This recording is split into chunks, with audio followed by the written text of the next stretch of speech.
ஏன்னா ஸ்கூலுக்கு போகும்போது வந்துட்டு நல்ல அரிசி இருக்கணும் அப்படின்னு சொல்லிட்டு.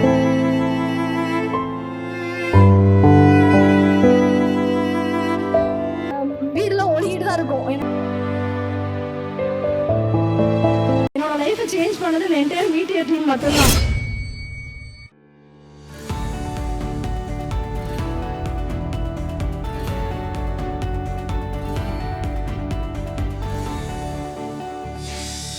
எனிவே என் பேர் ஷோப் தான். இப்போ நான் ஜிப்மரில் ஒர்க் பண்ணுறேன். ஸோ இந்த டே வந்து எல்லாத்துக்குமே இப்போ உட்காந்துருக்கிற எல்லாத்துக்குமே ஒரு ஆசையாக இருக்கும். நம்மளும் நெக்ஸ்ட்டு இந்த அச்சீவர்ஸ் மீட்டில் நம்மளும் வரணும்னு ஒரு ஆசைப்பட்ட ஒரு நாள் தான் எனக்கும் இது. நான் 2019 முடித்தேன். அப்போ எங்கள் பேட்சில் எல்லாத்துக்குமே என்னென்னா முடிச்சோடனே அப்ராட் போகணும், அது ஒரு ஃபேண்டஸியாகவே இருந்துச்சு. அப்போது எங்களுக்கு கவர்மெண்ட் எக்ஸாம் பற்றின நாலேஜ் எதுவுமே இல்லை. நானும் 2019 முடித்தேன். 2 years எக்ஸ்பீரியன்ஸ் பெங்களூரில் வாங்கினேன். தென் சவுதிக்கு வந்துட்டு நான் மூவ் ஆகிட்டேன். பிகாஸ் நான் வந்துட்டு இனிமேல் நர்சிங் நான் பிடிச்சலாம் போகல. ஏன்னா ஃபஸ்ட்டு பொண்ணு, கிராமத்துலேருந்து நான் மொதல் நர்ஸு. அம்மாவுக்கு வந்து எனக்கு அடுத்து 3 பொண்ணுங்க இருக்காங்க, தங்கச்சி தம்பி இருக்காங்க. ஸோ நான் ஃபஸ்ட்டு போனால் தான் அவங்கள படிக்க வைக்க முடியும்னு அம்மாவுக்கு ஒரு கம்பல்ஷன் இருந்துச்சு. ஸோ அம்மாவும் அதனால வந்துட்டு நீ இதெல்லாம் எதுவும் மற்றதெல்லாம் எடுக்காது, எனக்கு ஃபேஷன் டிசைனிங் படிக்கணும்னு ஆசை இருந்துச்சு, நீ நர்சிங் தான் படிக்கணும், படிச்சுட்டு நீ ஒர்க் போகிற மாதிரி ஒரு ஃபீல்டுக்கு போகணும்னு சொல்லிட்டு தான் அம்மாவோட கம்பல்ஷனில் ஜாயின் பண்ணிட்டேன். ஜாயின் பண்ணதுக்கப்புறமே பிடிக்காம தான் போச்சு. ஒவ்வொரு நைட் டியூட்டிலுமே எங்கள் அம்மாவை ஃபோன் பண்ணி திட்டுவேன், எதுக்குமா நீ நர்ஸ் படிக்க வச்ச, ரொம்ப கஷ்டமாக இருக்குன்னு அழுவேன். ப்ரைவேட் காலேஜ் ஹாஸ்பிட்டல் ரொம்ப டார்ச்சர் அனுபவிச்சேன் 2 years. இனிமேல் அப்புறம் எக்ஸ்பீரியன்ஸோட அப்ராட் போனேன். அப்ராட் போனதுக்கப்புறம் லைஃபே கொஞ்சம் மாறுச்சு. லைக் அளவான வேலை, நிறைய சம்பளம் இருந்துச்சு, லைஃபே கொஞ்சம் நல்லா இருந்துச்சு. அப்போ தான் நான் பரவாயில்ல நர்ஸ் படித்தது நல்லா தான் போச்சு அப்படின்னு ரொம்ப சந்தோஷப்பட்டேன். ஃபைனான்ஷியலி கொஞ்சம் சிச்சுவேஷன்ஸ் எல்லாம் கொஞ்சம் மாறுச்சு. ஃபஸ்ட்டெல்லாம் சாப்பாட்டுக்கே வந்து கஷ்டப்பட்ட இதெல்லாம் இருக்கும். அம்மா இப்போ வரைக்கும் சொல்லுவாங்க, நீ வேலைக்கு போனதுக்கப்புறம் தான் நம்ம நல்ல சாப்பாடு சாப்பிட ஆரம்பித்தோம். அப்போ காலேஜில் படிக்கும்போது என்னென்னா அம்மா வந்துட்டு டிஃபன் பாக்ஸுக்கு வந்துட்டு அந்த குருண அரிசி வந்து செஞ்சு கொடுப்பாங்க. வீட்டில் சாப்பிட்றதுக்கு ரேஷன் அரிசி இருக்கும். ஏன்னா ஸ்கூலுக்கு போகும்போது வந்துட்டு நல்ல அரிசி இருக்கணும் அப்படின்னு சொல்லிட்டு.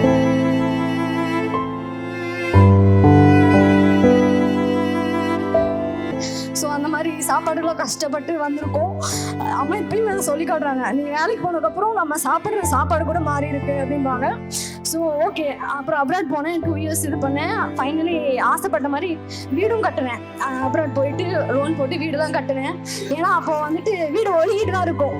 நாங்கள் ஏன்னா தம்பி தங்கச்சி இருப்பாங்க, அப்பா அம்மா இருப்பாங்க, 2 பேருமே கூலி வேலை. வீட்டில் யாரும் பெருசாக படிக்கல. நான் தான் ஃபஸ்ட் கிராஜுவேட், ஃபஸ்ட்டு பொண்ணு, கிராமத்துலேயும் ஃபஸ்ட்டு நர்ஸு. அப்படிங்கும்போது வீடெல்லாம் ஒழுகிட்டு தான் இருக்கும்.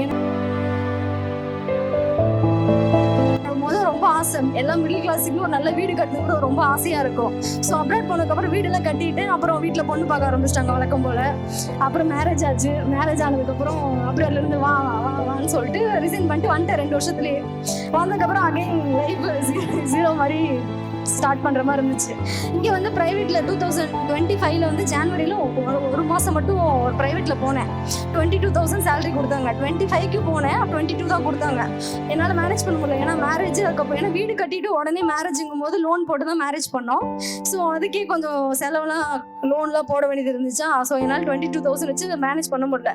அப்போ என் ஹஸ்பண்ட் தான் வந்துட்டு நீ உடனே ஜாபை விட்டு வேணாம் நீ படி அப்படின்னு சொல்லிட்டு நான் பார்த்துக்கிறேன்னு சொல்லிட்டு என் ஃபேமிலிக்கும் சப்போர்ட் பண்ணார், எனக்கும் சப்போர்ட் பண்ணார். அவரு ஹஸ்பண்ட்.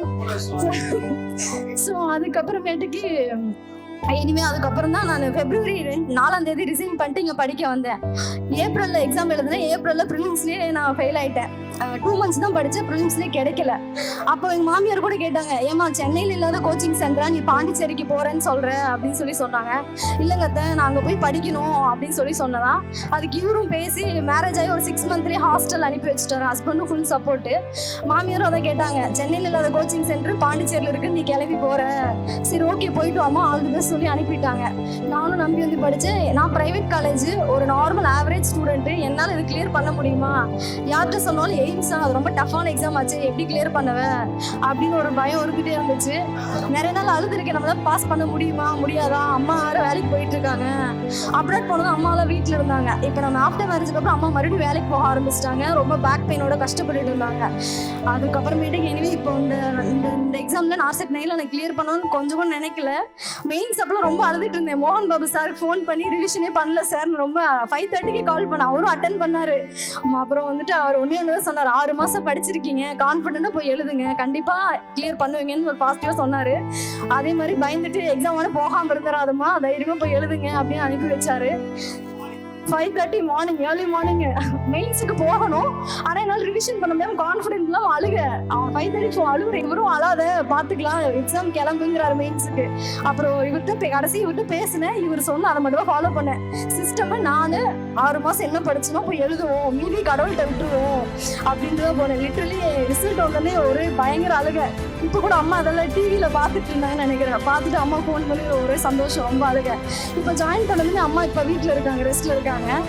அதனால எனக்கு நர்சிங் பிடிக்கலனாலும் இது வந்து எனக்கு லைஃபுக்கு ஒரு நல்ல ஒரு அப்கிரேடேஷன் கொடுத்துருக்கு, ஃபேமிலி சுச்சுவேஷனை மாத்திருக்கு. ஸோ அதனால பிடிச்ச லைஃப் இது மட்டும் தான் பிடிக்கல, மற்றபடி நான் இது வந்து என் லைஃபையும் கொஞ்சம் சேஞ்ச் பண்ணியிருக்கு. லைஃப் சேஞ்சிங் மொமெண்ட்டாக தான் இது பார்க்குறேன். ஆமாம் சார், லைஃப் சேஞ்சிங் மூமெண்ட்டாக தான் பார்க்குறேன். இது வந்துட்டு அங்கே என்னோட லைஃப்பை சேஞ்ச் பண்ணது என்டையர் மீடியா டீம் மட்டும்தான். ஒவ்வொரு ஸ்டாஃப்மே யாருமே மணிக்காக ஒர்க் பண்ணல, எல்லாமே வந்துட்டு அவ்வளோ ஒரு எப்படி சொல்கிறது, ஸ்டூடெண்ட்ஸோட நாங்கள் அடுத்து வரணும், நம்ம தமிழ் பசங்களும் நல்லா இது பண்ணுவோம், படிக்கிற பசங்க எல்லாருமே நல்லா நெக்ஸ்ட் லெவலுக்கு போகணும்னு சொல்லிட்டு எல்லாருமே பயங்கரமாக டெடிகேட்டிவாக ஒர்க் பண்ணுறாங்க. எனக்கு ரொம்ப பிடிக்கும். ஆர்கே சார் வந்து பார்த்தீங்கன்னா ஃப்ரெஷர்ஸ்க்கு பயப்படவே வேண்டாம், அப்படி கிளினிக்கல் ஓரியன்டாக இருக்கிறது எல்லாத்தையுமே சொல்லி கொடுக்குறாரு. மெட்ஸ்வர்ஜ்னாலே அவர் தான். அந்த மாதிரி எல்லா ஸ்டாஃப்மே சூப்பரான ஸ்டாஃப். அதனால தான் மீட் இவ்வளோ சக்ஸஸ்ஃபுல்லாக ரன் ஆகிட்டு இருக்கு. ஏன்னா நமக்கு ஸ்கூலில் ஒரு சப்ஜெக்ட் பிடிக்கும், ஒரு சப்ஜெக்ட் பிடிக்காதுன்னு வருவீங்க, அப்படி இல்லவே இல்லை. எல்லா டீச்சர்ஸுமே சூப்பராக சொல்லி தருவாங்க. மீட் டீமுக்குமே ரொம்ப ரொம்ப தேங்க்யூ. Anyway thank you sir.